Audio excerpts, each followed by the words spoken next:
now we have an attorney, our friend of a show, the friend of our show, Erin Elmore, who lives in Philadelphia. She's joining us on the phone. Erin, can you hear us? I hear you. Hello, everybody. How are you? Hey, Hi, Erin. How are you? Please give us the lay of the land. You're in Philadelphia. You've been following this trial. What did you predict that it would have been a guilty verdict on all 3 accounts? I said to Erica Cobb earlier in the week on the show, I thought it was going to be a hung jury or a guilty, and we got the guilty. Now, as soon as I heard that the verdict was in, I sped over to the courthouse as legally quickly as I could. I'm pulling up now, and all I see is chaos. Every news station is here. We have not seen Bill Cosby. I know you guys are watching the live feed. And a good telltale sign, by the way, that this was going to happen was that this jury only deliberated for 13 hours. When a jury deliberates for a short amount of time, that usually is an indication that they're going to come back with a big fat guilty. And I think this really is vindication for 60 alleged accusers right here. That is the most we've had in any sort of case like this in the history of the United States.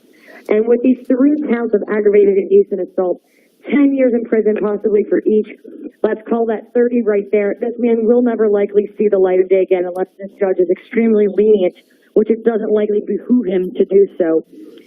This jury was 7 men and 5 women, and I think these other women that testified that they had similar experiences to Andrea Constand are what put the nail in the coffin for yes, Bill Cosby here. It showcased the pattern of behavior. But I want to ask you, Erin, since you obviously you live this world as an attorney, what happens next? Does he go right into jail?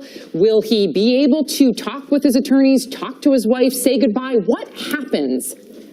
Because he was not incarcerated during the trial, so he will get to likely go home, pending unforeseen crazy circumstances.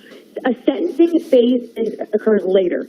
Today we just have our verdict in. This is not the sentencing phase. So he will likely get to go home. I'm sure there will be parameters on what that looks like. I'm sure we'll have a monitoring bracelet around his ankle to determine his whereabouts.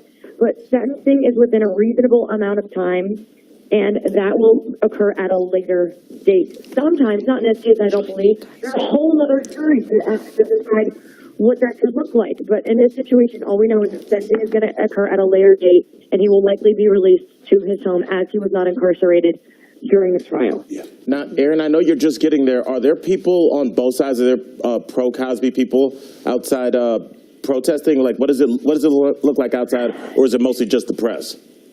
There's a lot of press. People are starting to gather because it is a bit of a ways outside of Center City, Philadelphia, about 25, 30 minutes by car. You see a few people carrying signs supporting Cosby, and you see people on the other side. There's police keeping them at bay. This is, around this community, there are a lot of churches that, do handouts to various shelters. So there's a lot of crowd gathering on the streets, and also law firms. Everyone just wants to get a peek at Bill Cosby and see if perhaps Tom Mesereau is going to make a statement. Erica, do you have any questions that you'd like to ask Erin, or thoughts on the matter? I feel kind of sick, like, to be really honest.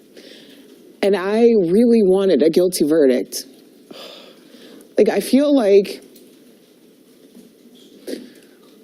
I really wanted a guilty verdict, and I'm glad that it happened. I feel betrayed in, like, a really gross way. By Bill Cosby, you feel betrayed?